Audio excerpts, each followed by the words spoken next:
Hello and welcome to PM Personality Profile. My name is Nana Sakwa the Fourth, Chief of the Little Republic of Akwemori de Massa. I need not say that. Now, see, once upon a time, I was a church, Trinity Baptist to be specific. Now, they have Sundays where we have a guest preacher, if I may call it. And so this Good Sunday, they announced that there was a guest preacher. A very unassuming man. Not too big, not too small. You could easily walk by him if you met him on a sidewalk. So he was introduced, climbed up to the podium. When he spoke with clarity and such eloquence. His message was full of depth. So I got curious to try and find out, well, who's this man? I hadn't heard of him, I hadn't seen him before. But my God, he blew me away. And so it's been a while and I have been digging and pursuing for my own selfish interest. And I keep saying that, because of camera, I have a lot of audacity. I go to places where ordinarily you can't go and ask certain questions. And so it's been a while, but eventually he obliged. And yes, he has a story to share. An unsung hero. People are doing big things in their small corners, but as they always say that the barrel when it's full doesn't make too much noise. So I have done a lot of persuasion, a lot of tagging, used a lot of my chiefly prowess to coerce it. Folks, when I come back from the break, I'm talking to Reverend Dr. Charles Yeboah. You need to hear his story. Don't go.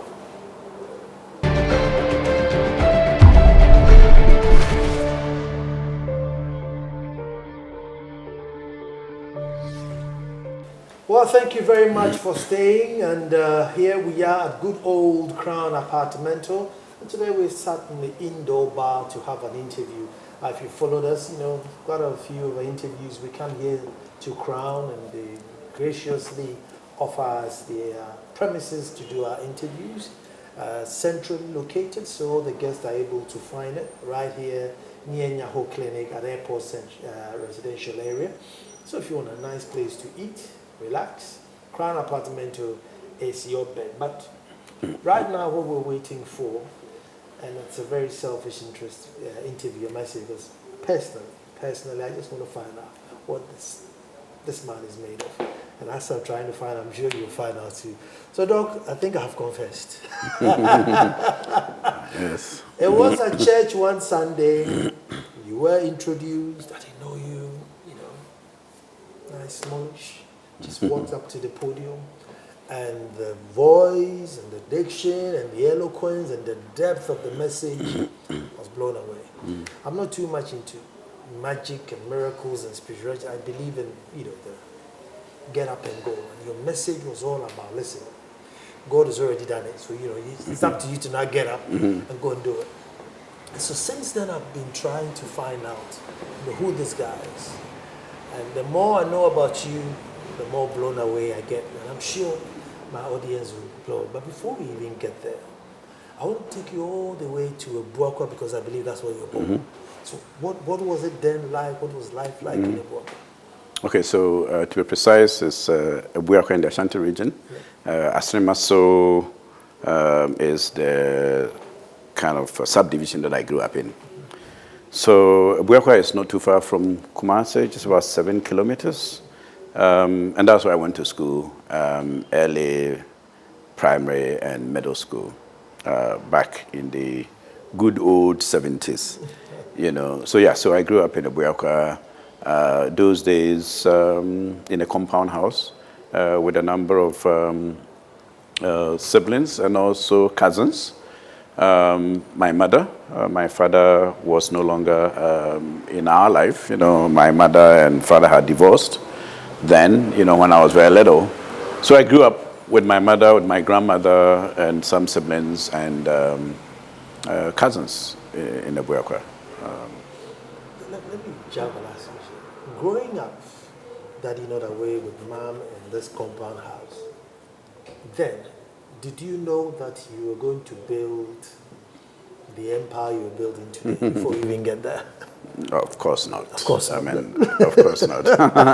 So let me go back. Yeah. Let me go back to Yeboah. So LA, so quote unquote like Saito. Yes. But those days it was. It was good. It was good. I mean, we happened to be the pioneers of the school that the community had built.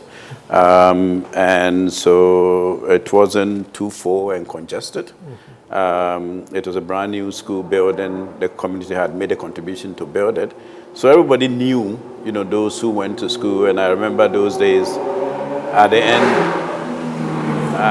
end of the school, year or term, the community would actually come to the school when we had not just our day, but when the results were being announced, and they were really part of it. They knew everybody. When results were being announced, yeah, because those days I remember, they would just call out the names of those who were first and those who were last. Oh my God! That was, the old crazy days also, where people really understand and did not respect, privacy and all of that. But, but it was good, and when they saw you in town, they knew whether you were fourth or first or last. So that was interesting, that was interesting, yeah. But it was community-oriented, kind of school, system. And I happened to have been gifted, so I was quite good, in school. So I was quite well known in the community as somebody that really tried, my best with very little support from the house. I mean, those days, your parents didn't supervise your homework or anything. You just did what you had to do, and there were a lot of expectations, from the teachers, about what you did, So you just did it all by yourself, but there was support from the teachers. The teachers that taught really wanted to teach, and that is why they were in the profession. And they supported you if you wanted to learn. Those were also those days that if you didn't come to school, some macho boys were sent, to your house and got you. And I remember they would sing these songs, Ubeko, Wunko, Abainsa account. And they would grab you, from the house and send you against your will to school, So that was fun. That was fun. But those good old days, unfortunately, are no longer here with us. So, I mean, how many siblings were you? So, for my mother's side, we're just 3. Okay. But there were others that live with my father. So, and then in the house, there were other cousins from my aunts, who were also living in the house, Okay. It sounds like fun growing up. Fun growing up. Sounds like fun. So not too privileged, though. Not too privileged. In fact, I had to do a number of things to support myself. Those days, next to our house was a woman who, made those, what do they call it? Those, in a canned parlance, we say bofruit, right? Donuts. And I'll go there in the evening and help, mix them up. And after school, I will go and sell some, especially on weekends and also on holidays. I did all sorts of things. I would go and sell kebabs. In those days, they call it chinchin. Yeah. And you do it either in the Abuakwa, or you went to Kumasi. Okay. Travel all the way to Kumasi, especially on weekends. I couldn't do that after school, but I'll do it on weekends and sell chinchinka, in town, and made some money to look after myself. Because my mother couldn't do it, and so that was kind of my life, really growing up. It was fun, but tough at the same time. So, so you wrote the Form 4 or the Common Entrance? I did the Form 4, but it was still a Common Entrance at the end. Okay. Oh, no, yeah, I think it was a Common Entrance at the end, where you chose a school and then you went. I had done it at Form 1, Form 2, Form 3. And my father wasn't prepared to take me to secondary school, even though he could. But you passed? I passed. I passed all those attempts. And but he said that his father didn't look after him, so he wasn't going to do the same for his kids. You have to go and look for your uncle. You have to go and look for your uncle. And my uncles, I had no uncle who could help me out. So I basically so you just had to wait. And then write the next Right again. Pass. And at Form 4, after Form 4, I basically had nowhere to go but to find a place closer.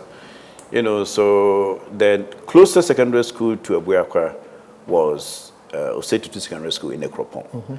And I said to myself, even if I don't get support, I can walk, just about 3 kilometers. And that's what happened. And when I wrote the exams and the results came, I went to Yeboah to check I was number 1, on the list. So I got automatically government scholarship. Oh, good. But government scholarship those days wasn't enough. It paid for your boarding and tuition. I mean, it paid for your tuition. I wasn't sure that it paid for your boarding. I don't remember. But I did get some supplemental support from CMB, from an uncle, the CMB scholarship. And then got some church members and friends, to contribute to make it possible for me to go to secondary school. Wow. Yeah. Yeah. And so obviously you do the usual 1 to 5. You did boarding? Secondary school, yes. So by that time you left home? I've left home. Yes, I got support. People bought my trunk. Some people find money for me to buy my provisions. And of course, in boarding house, I looked like one of the poor kids in school. So sometimes you kind of depend on the generosity of some of your friends, to give you some of their gari or shito, or if they bought food and you didn't have money, they will give you some. So it was a hard life. But I had respect because, I was quite good in school. So, when you are good in school, even if you don't have, people did respect you, in secondary school. Yeah. By this time, had you had any dreams yet, or you were still taking it one term after the other? No, one term after the other. I mean, I was quite active in church, and therefore in school, I was almost like the student pastor. I will, preach at dawn. I was actively involved in a church in the city, in the town, next to the secondary school, Ekropon, to be precise. So even though I had an ambition of one day becoming a medical doctor, the influence of church and my activity and my involvement in church was quite paramount. That, it was, would I become a pastor? Would I become, a medical doctor? It was too early in high school to really know, what I wanted to do, yeah. So you go through, are there any memorable things that was said to do? Any memorable occasion? Well, it was the intercourse, that we got. I wasn't an athlete, really, but we all got to go and participate. And I'm not sure how good we were in those days, as a school. But we won some, championships, but not many.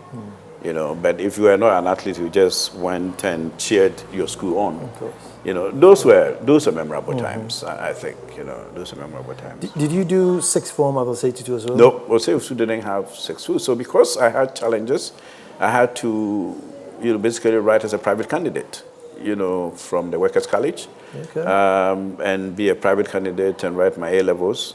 And then after school, I didn't really have anybody to even help me with university. I had a brother who had passed in Abidjan, and I had gone to Abidjan, to see some of, half sisters and brothers.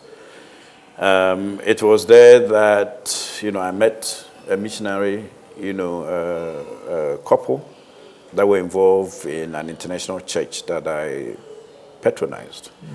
And they were the ones that eventually had mercy on me and asked if I wanted to go to school, and I said yes.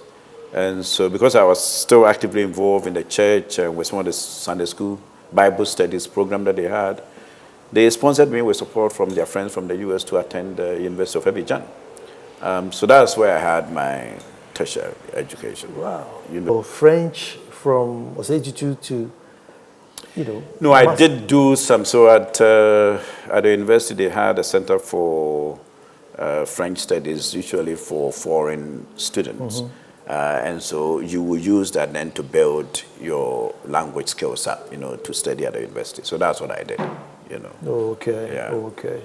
Oh, so first degree in Abidjan. First degree in Abidjan, University of Abidjan. Yeah. So you still have your French, or you threw it away? No, I speak French very well. I think. Oh, that's good. Yeah, I still can speak French. Many years ago, I finished 85 or thereabout. But I still have guarded my French. No, you know, that's good. I think, That's good. Je peux toujours parler le français. Oui. See now, for those of you who can speak French. Yeah. So from Abidjan, you came back to Ghana. No. So after school, I got involved in the church that I had participated in. Actually, was the first African to assist the pastor who was an American.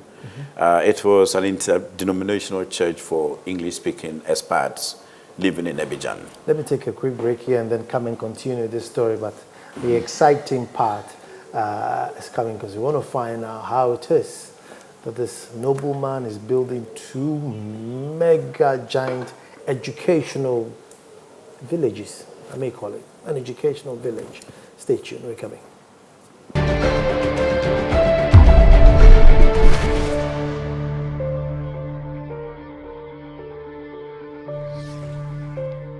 Well, thank you very much for staying, and we are in Abidjan. We're helping around with the church, and then... So that is when I really sense a call. That is what I really wanted to do after assisting the pastor for some time. So I decided to look into graduate school, and apply to a number of schools in the U.S. And I was lucky that I got admitted into one of the finest theological seminary in the U.S., Trinity Divinity School. In the 90s was the school in the States. And of course, I didn't have money to go to the school, and this particular school didn't give a lot of scholarship. But members of the church community, mostly expats, they were from UK, from the US, from Kenya, from Nigeria, were quite fantastic in terms of supporting me, and raised over $20,000, in 1991 to enable me to travel to the US to pursue my seminary education. So I did MA in New Testament and MDiv, Master of Divinity at Trinity Divinity School, finishing in 1994. And when I finished, I decided to continue. So I went on to apply for a PhD program in New Testament Studies, and went to Loyola University Chicago, which was, so Divinity School was in the suburb of Chicago. And when I finished, I wanted to challenge myself a bit from a Protestant school to a Catholic institution, Jesuit, school, and did my theological studies, there at Loyola University, graduating 4 years later with a PhD in New Testament Studies. Yeah. Okay. So you're not just a reverend doctor, you are a reverend doctor. Well, yeah, I do have an end PhD. Oh, good. In theology, I see. New Testament to be specific. Yeah. Wasn't it amazing that, so here you are, you want to be a doctor, but you find your calling, more on the pastoral side, so you earn yourself a PhD, and then you end up an educationist. So let me tell you what happened. So in the States, I was quite fortunate. I think God has been very kind to me from day one, from the support I got, in Abidjan to go to university there, to the support that was raised for me to be able to go to the U.S. and study. And while I was in the U.S., people came from all over the place, from my church, and paid for my tuition. I have a family, for example, that paid our rent in the U.S. every month for 7 years when I was in the U.S. Oh. So with all those support, I made a pledge to myself that as soon as we're done with school, I was coming to Ghana right away. That was what I owed Ghana, to come and contribute in whatever shape or form to nation building. So when I graduated in May 98, defended my dissertation in May 98, I took a trip to Ghana to check on schools, for our daughter who was then 8. find where we would live and all of that. I had accepted a call to become a pastor of New Tafu Baptist Church. I even got a green card, given to me. I got it in March 1998. I needed to stay till September to get it ratified. I was bent on coming to Ghana that I couldn't even wait for 1 month. I left it and came to Ghana. And but prior to moving the whole family, in May, I came, looked for housing, looked for a school for our daughter. And that is when the whole idea of school started. Because when I look around Kumasi, where we're going to settle, and went around the schools, I didn't find one that was going to make a transition for our daughter who had attended Chicago suburban schools easy on her. So I remember picking the phone and calling my wife and said, school is tough. Not that they were not in a good school, but not the standards that my daughter was used to in the U.S. So I called my wife and said, hey, maybe we should consider starting a school. Wow. Now, my wife had lived with me and had done some schooling also in the States. But before we went to the States, she had taught in a public school system. And coming back to Ghana 7 years later, it was going to be, okay, what do I do?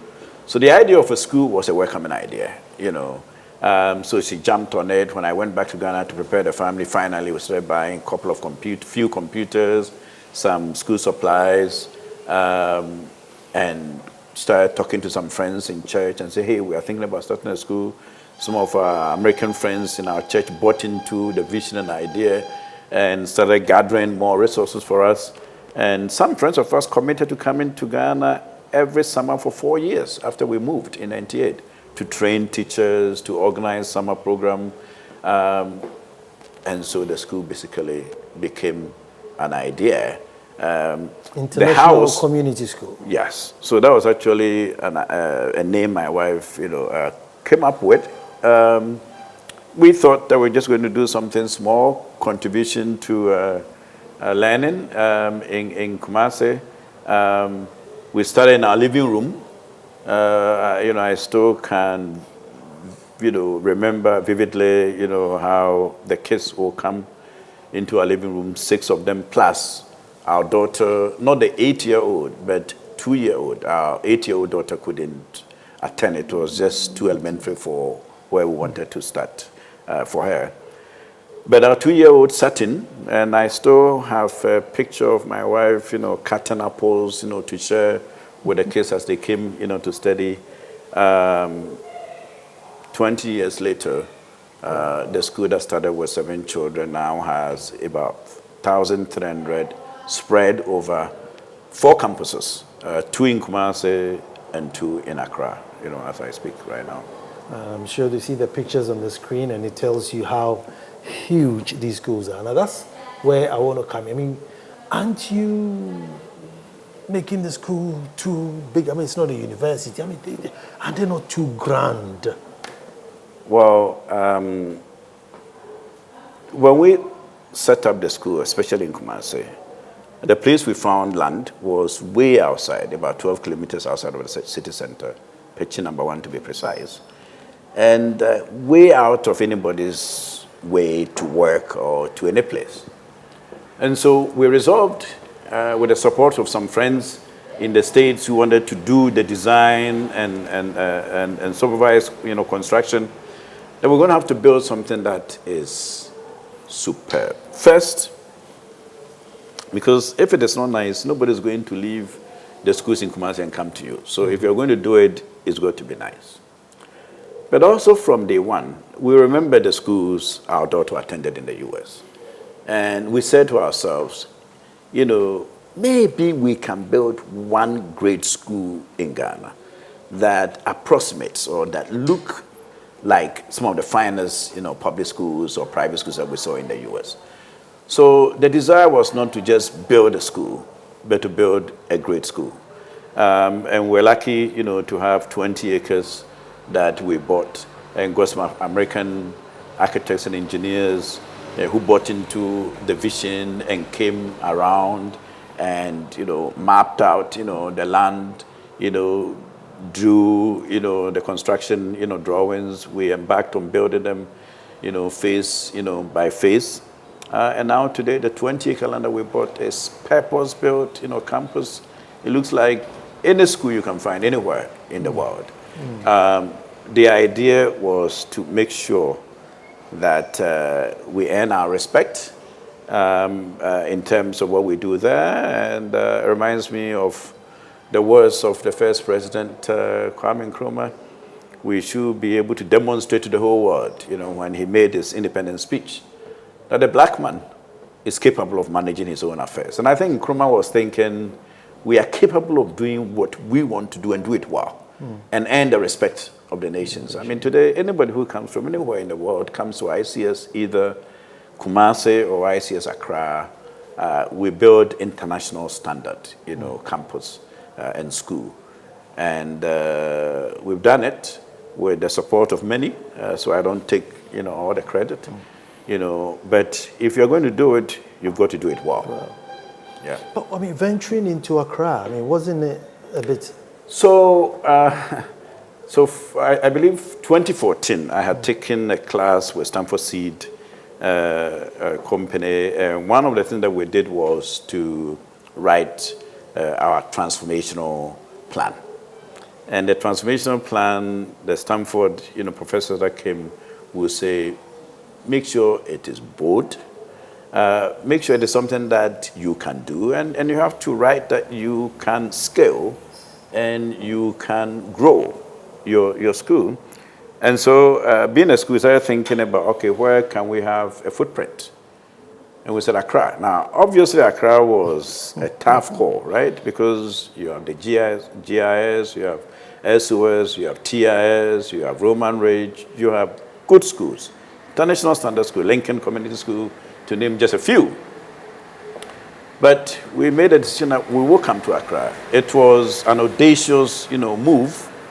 But that is what life should be about. You don't settle for, what is not challenging. You set yourself up for what is tough and challenging. Because I think the human spirit is built for that.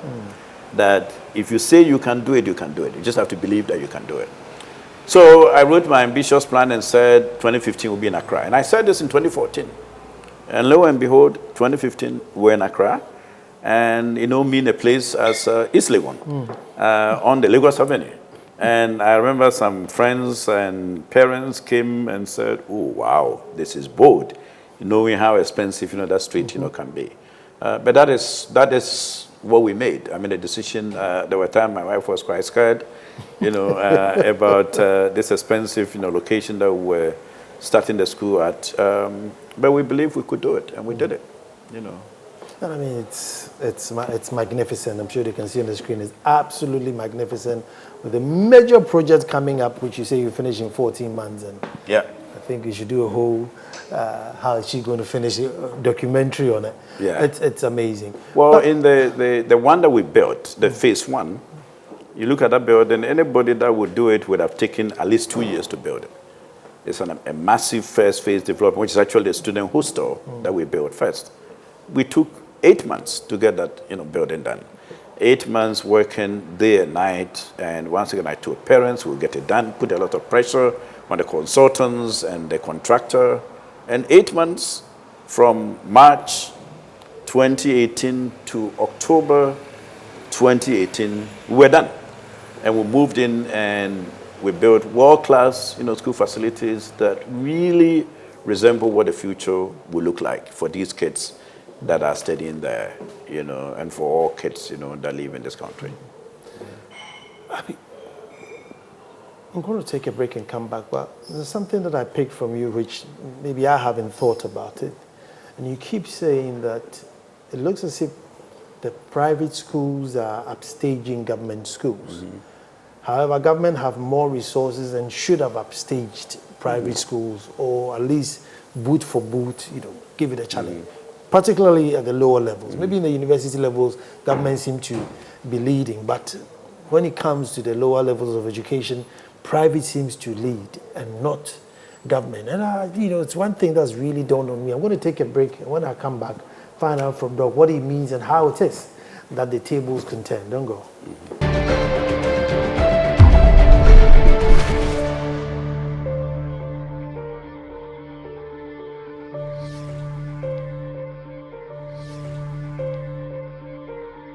Let's go. Well, thank you very much for staying, and once again, thank you to Crown Apartamento for giving us the bar terrace to do our interview. And I said, if you're in the airport area, it's very, very central to all of Accra. So find Crown Apartamento, and definitely for your lunches or your resting or your staying, it's the place to be. But Doc, I think it's very profound.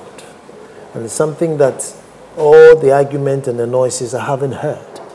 Why it is that government cannot compete in this, like give you a run for your money. Yeah, it is unfortunate, Nana. Because I remember, if I recall where I went to school, over 40 years ago, primary school. Those days, you could come from any village. You may not even have light in your classroom or in the school, but you could still ride a common entrance and move from a village outside of Kasapeng to Obodom, anywhere in Ghana, and end up at Infansipem or Achimota or Presec, anywhere. Today, we are having to practice what I called affirmative action in education in order to lift, people from the public schools into some of the well-endowed, schools in Ghana. It doesn't have to be so after 62 years of independence. And not just independence. After living in a world today where we are instantly aware of what is happening around us. And my take on the public education system is a broken system, especially at the basic school. It's been broken for a long time. And it is unfortunate that governments after governments after governments have come and presided over a broken system. And when I talk about a broken system, this is what I mean. So you look at the primary and GSS schools today, and you ask yourself, who really believes in the system? Not the ministers who have come and gone because their kids don't go there. Not the director generals of education who have come and gone because their kids don't go there. Not the regional directors of education because their kids don't go there. Not the secretary supervisors or district directors of education because their kids don't go there. And even more problematic is even the teachers who teach in the public schools don't believe in the system to put their own kids in the school. So that means we are presiding over a broken system that even the key stakeholders of education don't believe in it. And for me, that is where it begins. It is not lack of monitoring. It is not lack of resources. It's because everybody has given up on these kids that are trapped in the public schools. And as I've told you, the reason why I have interest in the public schools is because I think it is completely unfair that in our country, that the only people that can rise and become people with a better future are those who go to private schools.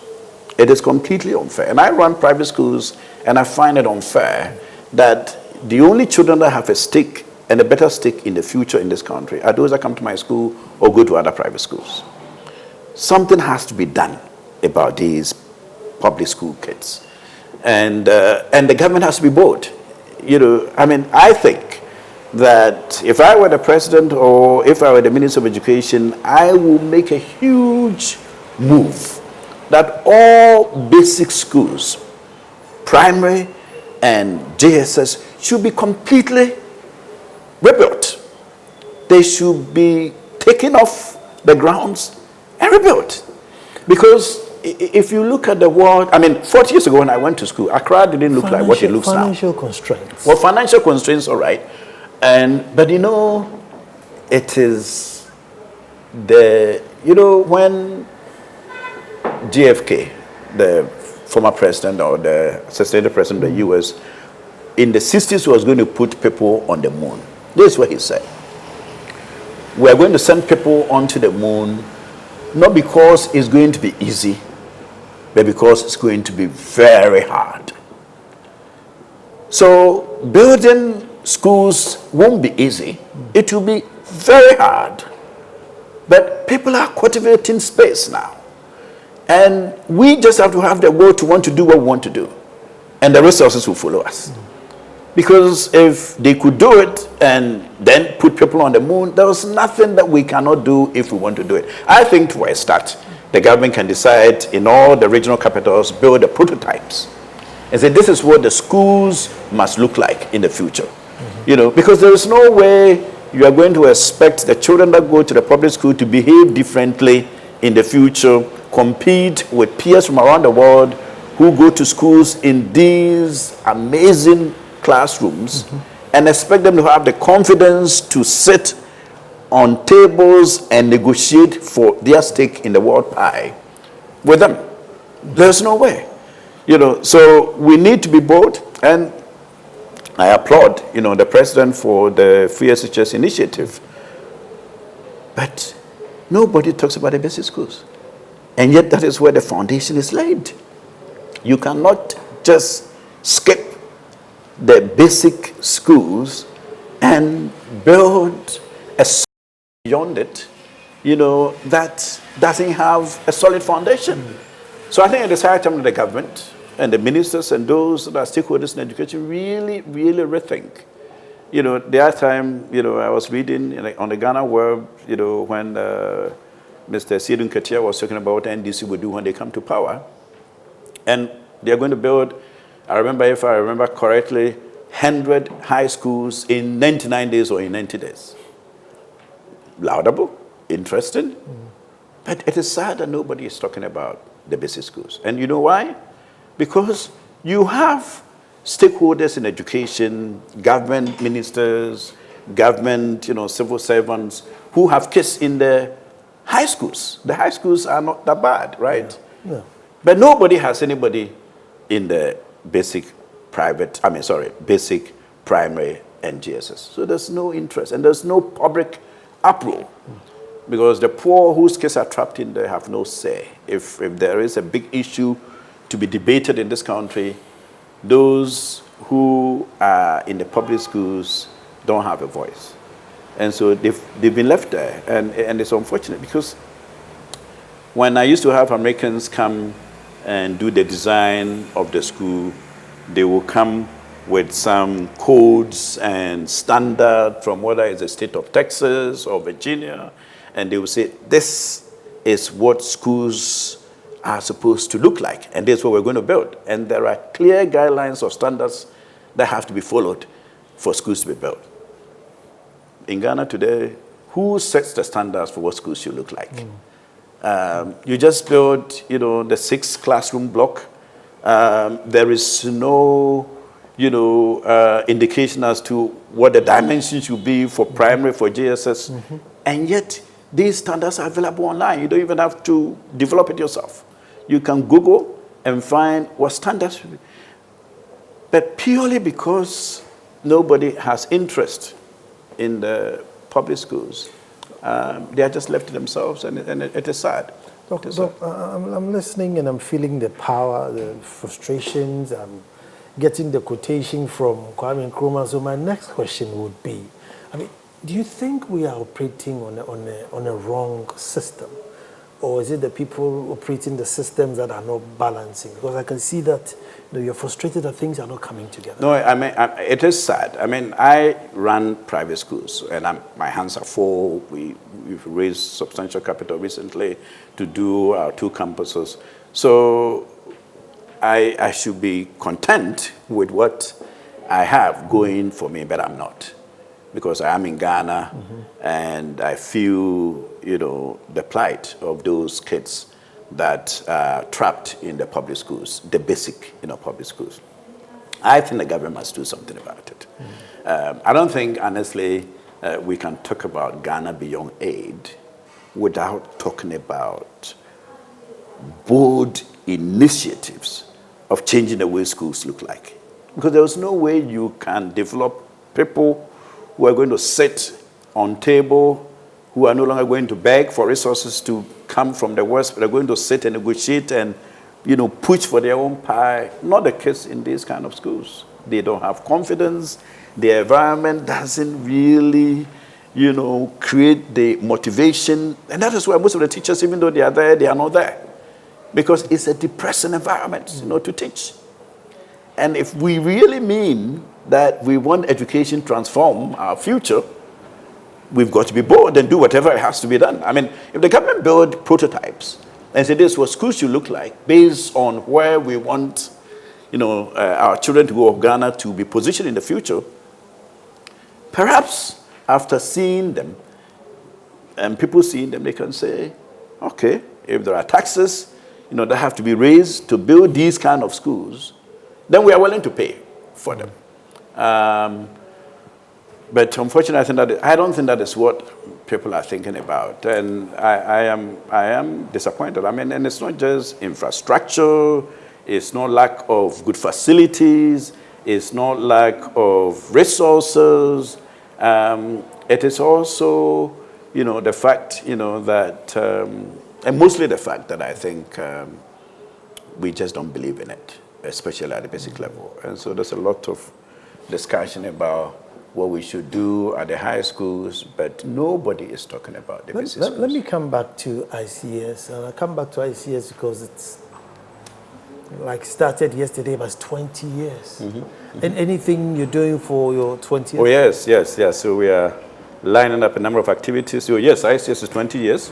And we just launched our anniversary. We have a number of activities lined up from January all the way to June, when we will climax it. Among others, we will be running a number of projects, one of which is a sponsored walk. We want to raise money, to help some poor schools. Okay. We've done that before. Our kids used to use their laptops, to go and teach ICT lessons. They have, since actually raised money to buy computers for some of the schools in our area. They even had to buy the furniture for the computers. So we're going to do that for a number of schools in Accra and Kumasi. We are organizing a big education conference, going to be the first of its kind. It's our gift to Ghana, School Leadership Summit.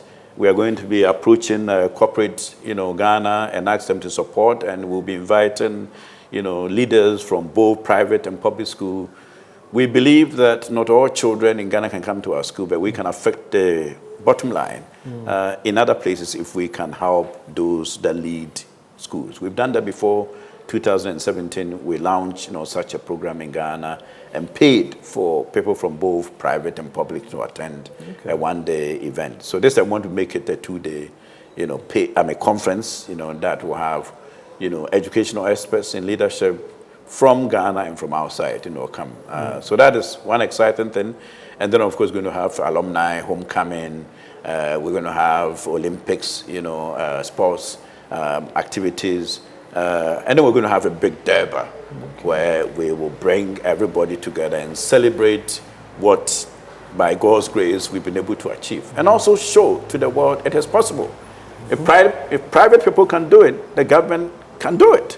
We just have to believe we can, and it will be done, so that's what we are doing. So ICS is, yes, 20 years old. We're excited about what God has done, but we are looking even more forward. We hope to have completed our new campus in Accra by the end of 2020, which will be quite exciting. On the more forward, I mean, so what's the next stage for ICS? Because it looks too futuristic, as if you're finished. No, we are not. So right now, discussion around the world is reimagining schools. Because the world is changing. As I speak now, nobody really knows what the world of work will look like. There are talks about artificial intelligence and robotics, taking, people's job. So we are constantly, thinking through, our practice. What can we do differently? What How do we imagine what the future will be like and make sure that we are ready? So PD is a big thing. But we want to make a contribution in Ghana. We don't want education to be just about us. So we've set up an institute called IPED, Institute for Professional Educators Development, and we want to develop adults, that really do run schools. We currently do it for our staff, and also some limited number of non-ICS staff, and want to improve on that. But we want to really get a campus done, a beautiful campus that really resemble what the future will look like for these kids that will be going there. And then lend our hand, whenever we can and whenever we are called upon to make a contribution in the public space. We find that also as part of our mission. Okay. And I say to my staff and to people that I don't feel successful until all Ghanaians have a better stake in the future we are trying to create. And that is better education, laying a proper foundation for all of them. Yeah, so that is where we are going, and we think the future is exciting. You have to constantly be thinking about what else you have to do. You never say, I've arrived, Doc, I know you're software and I should be pushing you to the church, but I'm pushing you more to governance because you seem to be, facing the brunt of it. Look, we've done MPP, NDC for, a good number of years. And this is what they have produced. Schools that are not even fit for the teachers themselves to put the awards in. And we're going forward. Here you are, hungry for, better system with better schools. With the same MPP, NDC. I mean, what is the way forward? Do we... So I want to be careful not to be seen to be anti-political system. So yes. But I think Ghana needs a new challenge. I don't think we don't have the people within NDC or within MPP to deliver not just on the mandate that they set out to mandate, but to deliver on what it takes to really reposition Ghana. I think the problem we have is that people fight for our votes and go into power, or they go into become MPs, and all of a sudden, I think they cease to forget. They cease to remember the promises they made to their constituents. And sometimes it's not even just the promises. I think people are not even reimagining what the future should look like and what they should do. All these politicians have their kids in private schools, right? But they go to their constituencies and they know what the schools look like. But nobody has said, okay, I really believe we have to table, a bill in Parliament to rebuild our schools. As you know, there are frustrations in the country. We have two political systems that have dominated, the political arena for a long time. If this is not doing well, we guess we have to vote this one out and get the other one in. If that one that's not doing well, we vote it out and bring this out. So it's kind of a recycling system. And because I think the two political parties know that it is just them and there is no alternative, there is no pressure. There's no pressure.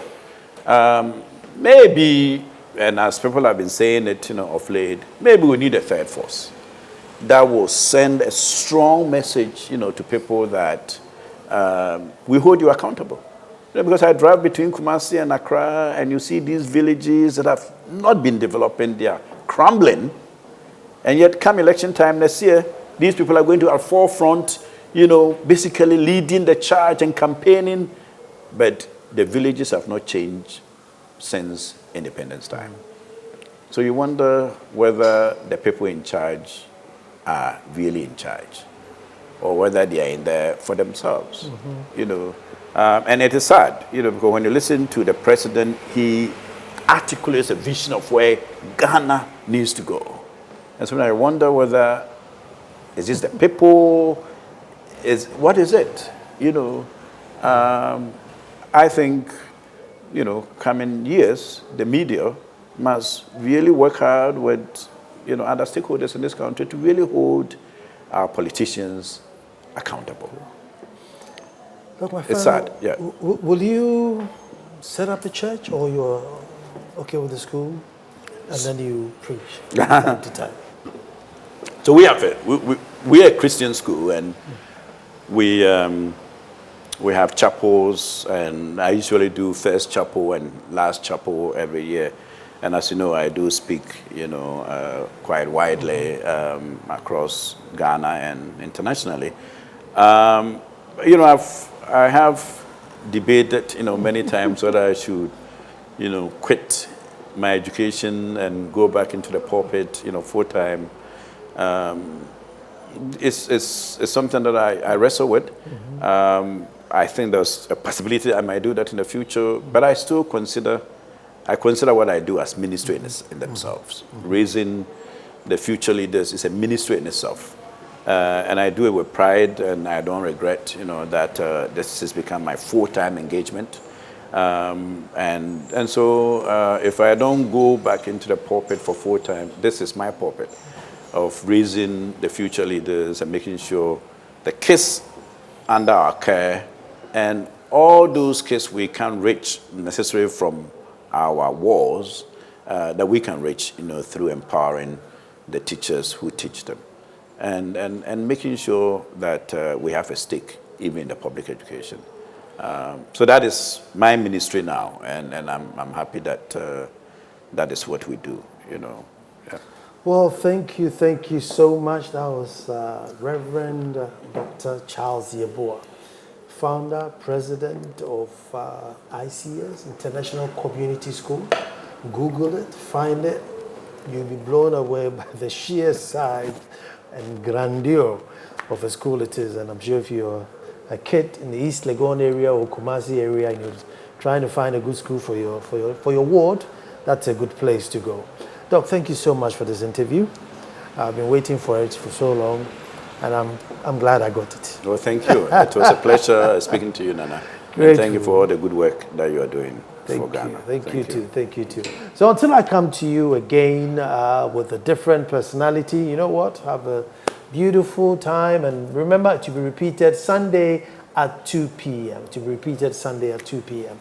Thank you so much.